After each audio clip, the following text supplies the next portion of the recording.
You're listening to a new episode of Popcorn Podcast with Leigh and Tim, where we're reviewing Violent Night, plus all the latest movie and trailer news.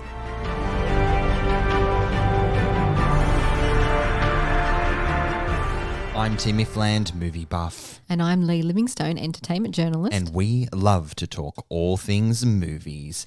And Violent Night sees a disillusioned Santa forced into a bloody and brutal battle to save Christmas when a group of ruthless mercenaries attacks the estate of a wealthy family on Christmas Eve. Got my attention. Violent Night is directed by Tommy Wirkola from a screenplay by Pat Casey and Josh Miller. Violent Night stars David Harbour, John Leguizamo, Beverly D'Angelo, Alex Hassel, Alexis Louder, Leah Brady, Edie Patterson, and Cam Gigandit. Well, Tim, this is the time of year when we all look forward to watching our favourite Christmas movies and being introduced to a few new ones like Violent Night. If you think you're going in to watch this nice family Christmas movie and feel endeared, although you do at times, endeared by a Santa Claus, then this isn't the movie for you. Miracle on 42nd Street, it is not. A Wonderful Life, it is not. You know, I've never seen It's a Wonderful Life. You've got to stop revealing these things. I People know, are going to lose all respect for you. What's wrong with me? What do you do all day? But do you know what, though? To be fair, these days, Hallmark and Netflix movies are really cornering the market on the Christmas genre. But this one, Violent Night, has the potential to become a cult classic. Right. I completely agree. I mean, the movie opens in such an unexpected way that you would expect a Christmas movie to open up.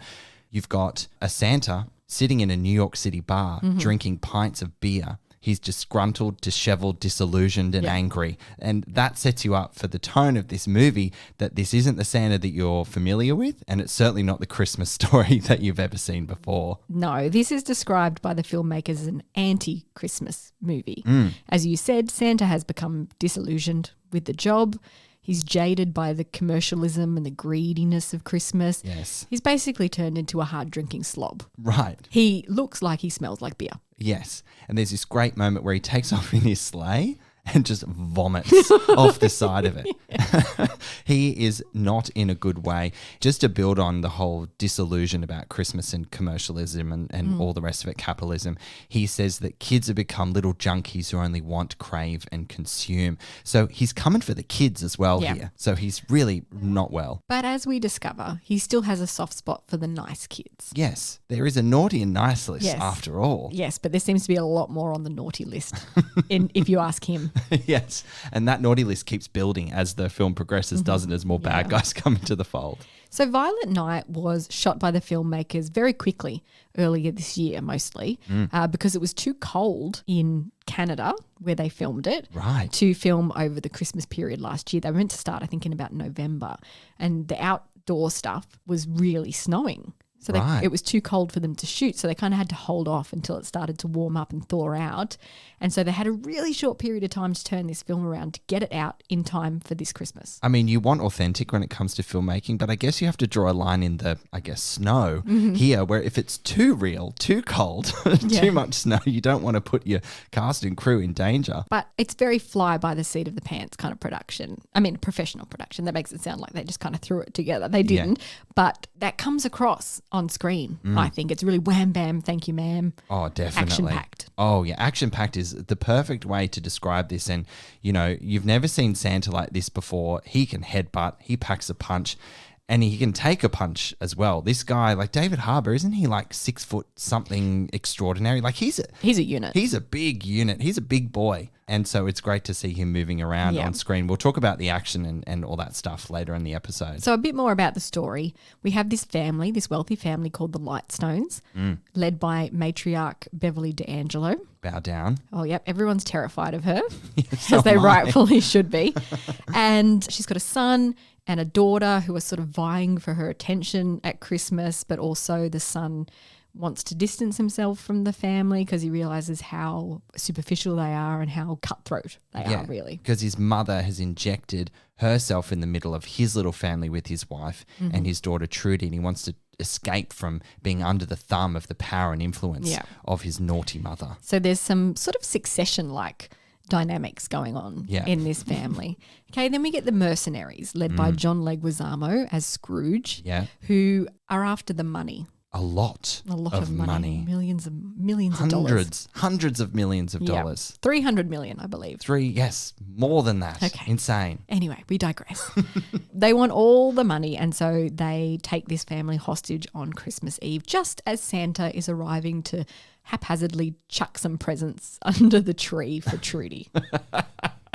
I mean, one of the great joys of this movie is watching this really broken Santa going around to all these living rooms, eating cookies, spitting out off milk, drinking everyone's booze. And in this house, when he ends up in the rich family's house, wrong place, wrong time, really, he's sitting in this massage chair getting a massage and just shaking. And I'm thinking, what is going on? There's so much fun going on here from a tone perspective that you just go along with it, don't you? Yeah, you really have to switch your brain off when watching this film and just go with the dark humour. I mean, the bad guys' code names, for example, brilliant, quite on the nose, but quite funny. So Candy Cane is one of them. Gingerbread is another. Frosty is another one. Krampus is another one.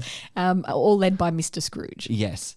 Because we don't actually know what his real name is. He goes, "You can call me Mr. Scrooge tonight," or something like that. I think they refer to him as Ben at some point. Oh, do they? Okay. I missed that one. Don't quote me on that one. Sure. No, it's on record. Too late.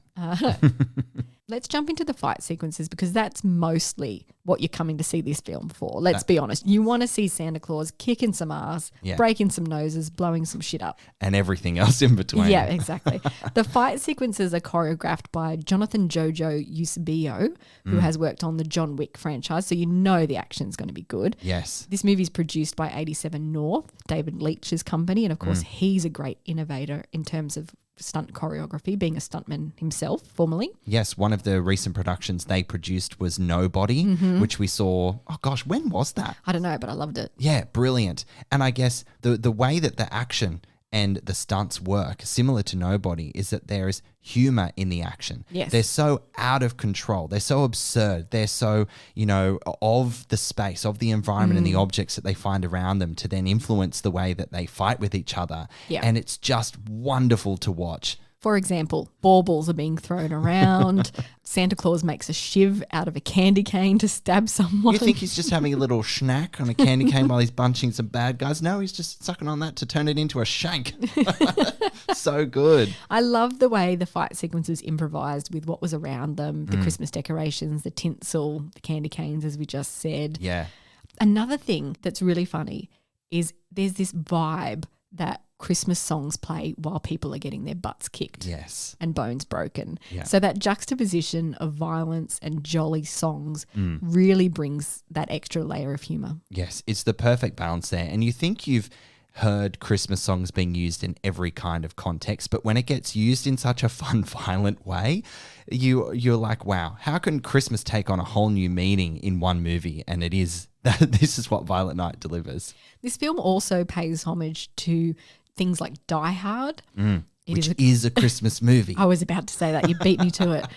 And Home Alone in some of the stunt sequences. Yes. There's a whole sequence where Trudy, the little girl, sets up all these booby traps to help Santa out. Yeah, and I think they set that up really well from a story perspective because right at the beginning of the movie, you learn that she's watched Home Alone the night before for the very first time. And so she's trying to escape these mercenaries in this big mansion, and she successfully does for one point. And then she uses her wonderful imagination that she has wrapped up in her sweet disposition and conjures up all these booby traps. And it is a great, nice nod, very funny. Yeah. But it ain't nothing like you've seen in Home Alone. It's kind of turned up several notches from a violence graphic perspective. 100%. And also there's a couple of really funny moments where you know the booby trap that's coming, and so does the bad guy. But she's actually gotten a little bit creative and subverted what we think is going to happen. Yeah, and that works for the audience as well because you think, all these booby traps are really predictable, but they keep you on the edge of your seat, and it's fun to experience that along with the characters live in that moment. One thing we didn't talk about in terms of the script and things, the script, okay, it's not winning any awards. No. But that's the kind of film that it is. It's cheesy one-liners. And it's so aware of the tone that it is putting forward. The characters are so cliche and over the top that you just got to roll with the punches because it's the only way that you're going to get through the story because it is very on the nose. It is. But it is fun all the same. It is really fun. There are a couple of subplots, though, particularly involving the family dynamics, as we talked about, that I don't think were all that necessary. It's not the kind of film, like, you don't need to add a lot of depth to it. Yeah. They do say that it's got a big beating heart at the heart of this film, but it didn't need one, I don't think. It wasn't a huge beating heart. It was there. Like there were murmurs of the sentimentality underneath it. But I do think that despite how funny and fast-paced this movie was from an action perspective, there was nothing wrong with the pace there. But in the story, like you commented, there were some things they could have either completely omitted or sharpened here and there just to make it roll along just a little tighter. Speaking of sharp, the special effects. Oh, yeah. I want to talk about that. Santa's magical Christmas scroll, for example, tells him the good and bad deeds that children have done throughout the year. Yeah. I think that was really well done. Yeah. And it looked so magical. It does. It was a really nice visual. It revealed a lot about characters in a really quick way as well, all the naughty or nice things that they've done. So it joined the dots between a character, made you feel about someone in that moment without having to go into too much detail. So it was a clever mechanic. There's a lot of practical action, like explosions. There's a lot of in-camera fighting and stunt action stuff. So there's not a lot of special effects. There is one that I really enjoyed, and it was when Santa whooshes himself up the chimney, which happens a couple of times. Yeah. It's like a portkey Harry Potter kind of thing, the way he just kind of folds himself up and goes whoosh up the chimney. By a little tap on the nose too. Of course. It's very funny. There's this element in this movie where the magic that Santa uses is unknown. It's this really nice ambiguity about why and how he can do all these things.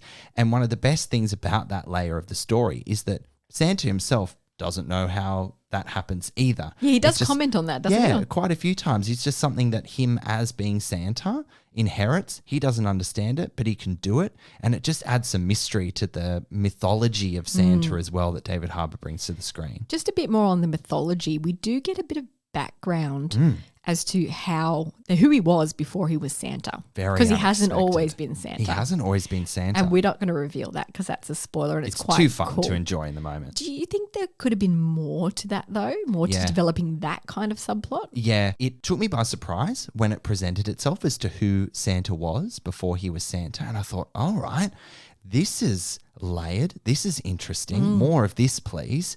And then it just moved on from it. Yeah. And it wasn't until that I was reading the production notes on the film that the director, Tommy, actually explains his journey to become Santa. And I'm sitting there reading that. I've read it once or twice and I was like, did I miss some dialogue in the movie? Right. Because that actually was not explained visually or verbally in the movie. And it's a real shame because it's really fucking interesting. It is. It's a shame we can't tell you about it. I know. You'll just have to watch it yourself. Yeah, it's a shame it wasn't translated to the screen a bit clearer, I guess. Because, I mean, there's nice character development in here and they presented Santa as quite interesting. It was a shame that they didn't go full circle with that in the movie. David Harbour delivers a fantastic performance as Santa. So good. Talked him up at the beginning of the episode. Yeah. Of course, David Harbour is Hopper from Stranger Things. He's been in Hellboy. Been in Black Widow. He's been in so many things. So we know he can throw down in an action sequence. Absolutely. You know he can bring it. But also he can portray the kindness that's needed for Santa in a performance. When you first meet Santa, you don't think you're going to experience anything tender about him, but there's a really beautiful two-hander between Santa and Trudy that develops over the life of the movie.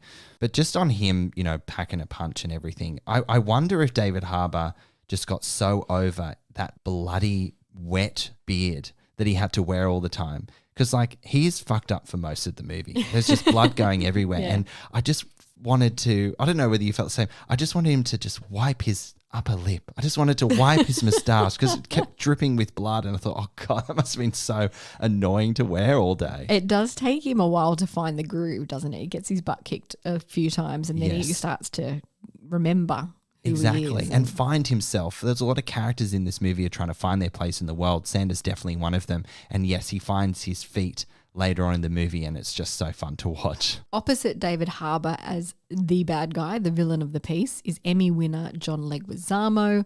He leads the team of mercenaries as Mr. Scrooge, as we said. He's a ruthless guy who's also lost faith in Christmas. Yes. He's quite disillusioned with Christmas too. He is, and deeply intelligent. The thing that he's trying to play out in this family home has been planned meticulously over many, many months. He keeps saying he knows everything. He knows all the answers. You can't pull a trick on him. But the one trick that was put on him that no one could see coming was Santa. Yep. And so Santa just throws this spanner in the works. And it's a great centerpiece as him as the main villain because everyone else around him are just idiots as well. And so you just see him becoming more and more unhinged. And John Leguizamo delivers such a great performance, as we know he always does. He's a brilliant character actor. And I can't go on any further without you talking to us about the fact that you spoke to John Leguizamo recently. I did, and it was a career highlight for me for sure because he has brought to life some of my favourite on-screen characters. I've got to list some of them. Please. Tybalt from Romeo and Juliet. Yes, phenomenal. Sid in Ice Age. Yes. Chi-Chi in Tu Wong Fu. Thanks for Everything, Julie Newmar. Toulouse-Lautrec from Moulin Rouge. I mean, his quote from Moulin Rouge, "The greatest thing you'll ever learn is just to love and be loved in return." Moment of silence. Yeah. Still gets me all these years later. And you can actually check out our interview with John Leguizamo over on YouTube and our interview with the director Tommy Wirkola on all good podcast platforms now. Can we talk about Beverly D'Angelo as Gertrude Lightston? The best thing about her inclusion here is just the very obvious nod of her involvement in cult Christmas classic, National Lampoon Christmas Vacation movie. I love to see her here. God, she's menacing and mean. And National Lampoons is actually a favourite of the director, I found out in our chat. So it was a nice full circle moment for him to have Beverly D'Angelo in the cast. She's also perfect casting to play this really ruthless mother matriarch character. I mean, one of the first times we are introduced to Gertrude, she's on the phone for a business call. Turns out to be a senator or something, and you can't believe that she's talking that way to the senator. She says, "Don't shit in my mouth and tell me it's chocolate." So if that doesn't give you an idea of how she lives her life and treats people, then I don't know what else will. That also gives you an idea on the type of dialogue that you're going to find in this film. Lots of puns and very obtuse language.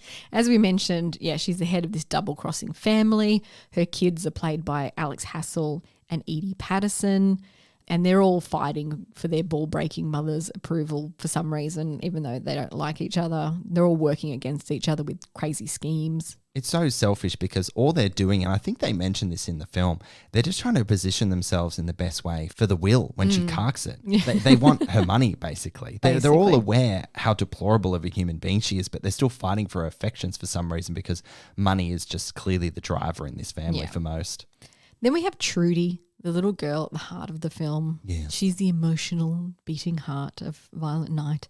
She's the kid who talks to Santa through a two-way radio and renews his Christmas spirit. Yeah. And I think her innocence balances his grumpy violence really well. Yeah, definitely. Offsets it. The nice thing about this two-hander, when you think of kids and their relationship with Santa and Christmas movies, it's not about helping him fight bad guys and come up with plans and give Santa the sort of feeling again in who they are as a person. It's usually the other way. Santa trying to uplift kids and make them feel like they have a place in the world. So I like that flip of the script there between those characters specifically. Yeah, it's usually believe in me, I exist. Yeah. The kids don't believe and they need to believe again. Yeah, you're right. It flips the script a little bit. And of course, she wants mummy and daddy to make up.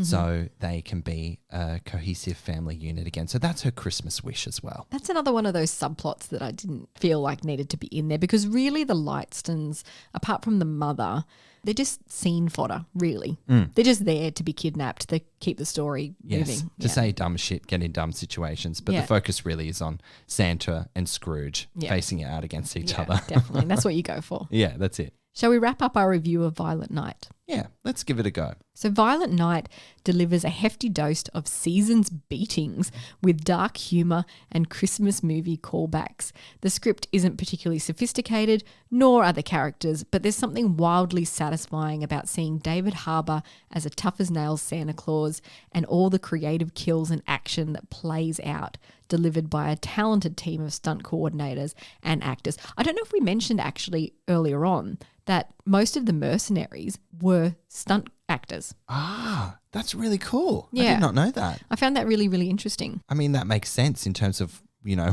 how what they delivered on screen. It was utterly convincing, and now I know why. Yeah, so the focus really is on the action in this film overall.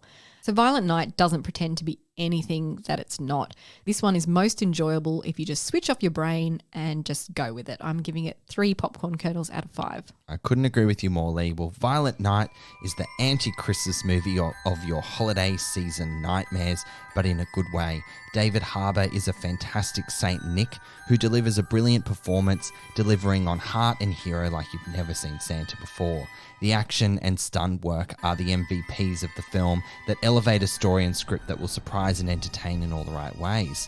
Some pacing issues let the momentum fizzle from time to time, but all you need to do is relish in the cliche and absurdity of it all and have a bloody good time. I'm going to rate Violent Night 3.5 popcorn kernels. Well, there you have it. Violent Night is in Australian cinemas from December 1. And don't forget to check out our interviews with John Leguizamo and Tommy Wirkola for a bit of extra behind-the-scenes info. Lee, let's jump into our news and trailer section of the episode because it seems as though Christmas has come early with all the franchise trailers that debuted this week, including the first exciting footage from the new Indiana Jones. Oh my God, I cannot wait to dive into that.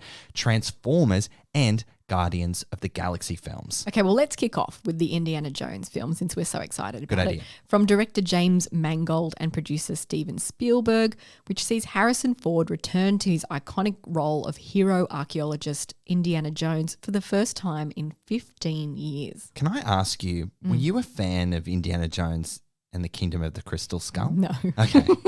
I think it cops a lot of flack unfairly. Is it the perfect film? Oh, hell no.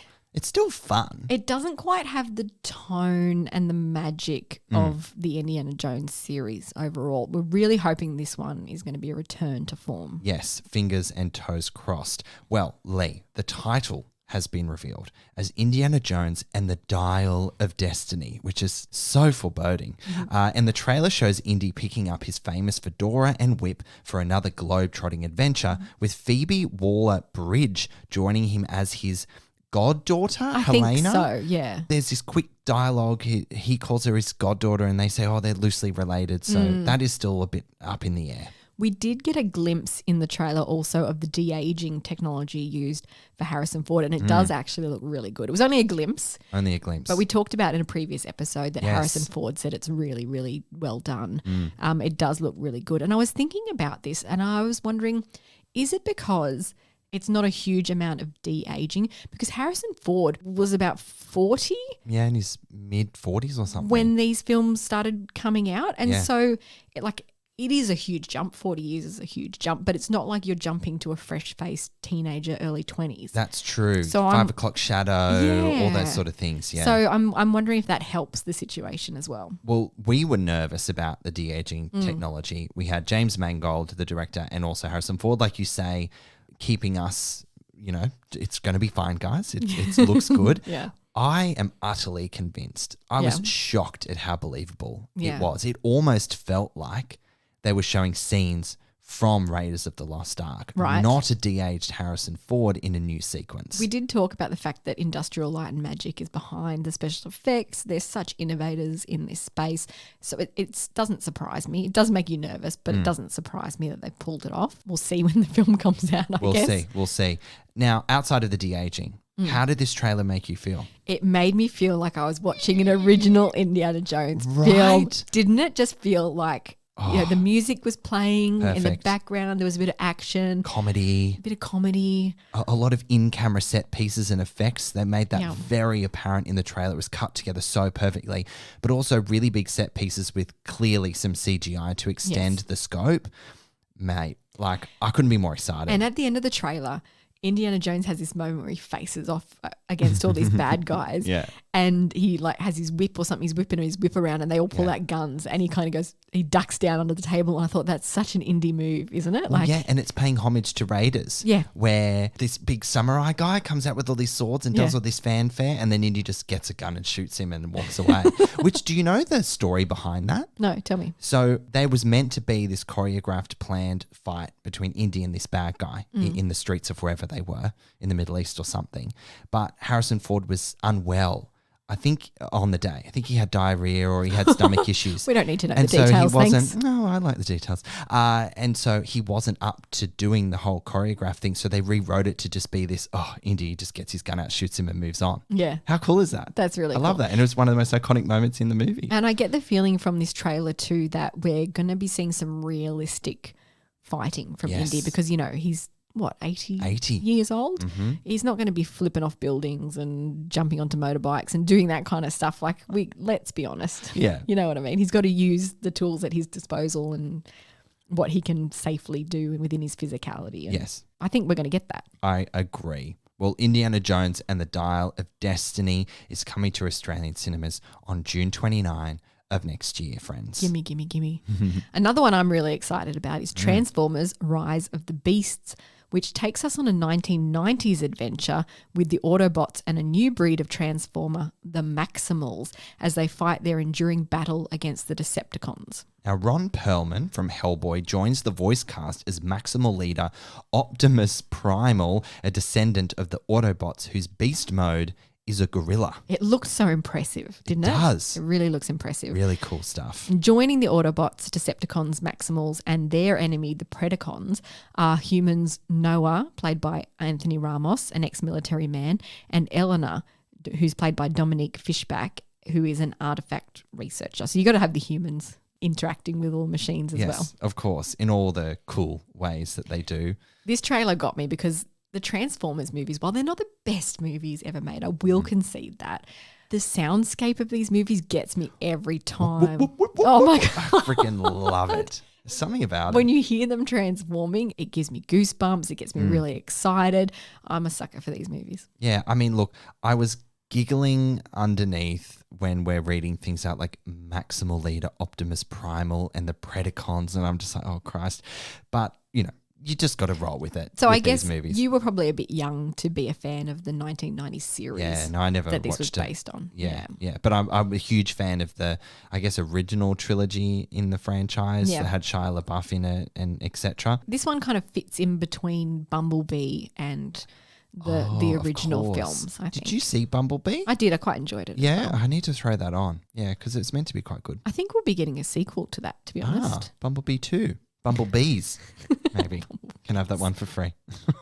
So Transformers Rise of the Beasts brings the battle to Australian cinemas June 8, 2023. Okay, last but certainly not least, in the franchise drops, Zoe Saldana launched the debut trailer for Guardians of the Galaxy Volume 3 at Brazil's Comic-Con experience. Saldana plays Gamora in the Marvel films, and it will be interesting to see how they bring her back into the fold after her character's untimely demise in Avengers Infinity War and then her past self pre-Guardians being brought into the current timeline. Hopefully you can keep up with us. Yeah, it'll be interesting to see whether she rejoins the team. I mean, I think this is the last time we're going to see this Guardians team in this iteration, Right, altogether. which is quite sad. And it's also James Gunn's last Marvel film before he jumps over to DC to run the whole show at DC, which we're very excited about. Very excited about. Sad, but excited, Glad that his last sort of piece with the MCU is wrapping up the Guardians. So the trailer also hints at giving us some proper backstory for Rocket,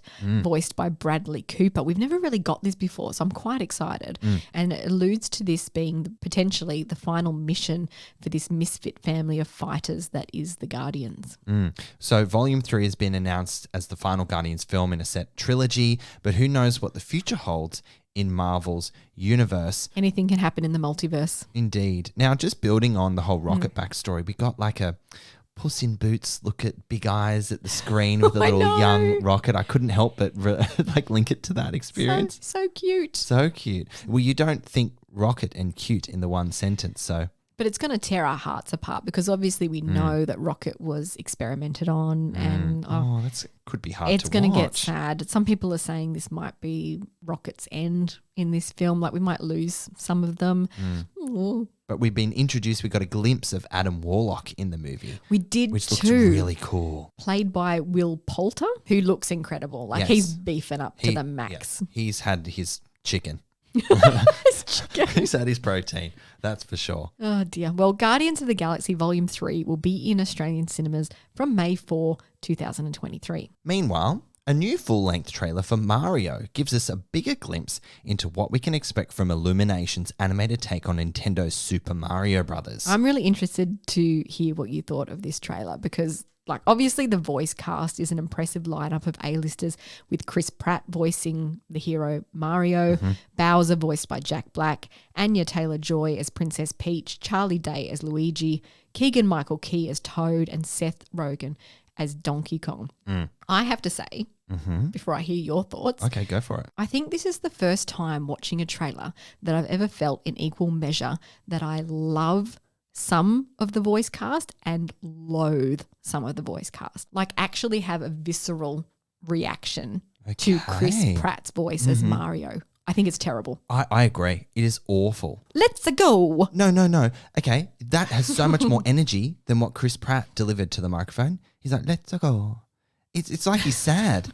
No, see, that's the one thing I took away. It's just like, is he even into this? Are we going to get just tokenistic quotes? Well, it's certainly in the context of trailers, that's all we're getting from him. Because we got more of him talking than we have before. Yeah. And it's quite dull. Yeah, it's dull. That's it. They really should have cast a proper Italian or someone who can pull off an Italian accent convincingly. Yeah, I completely agree.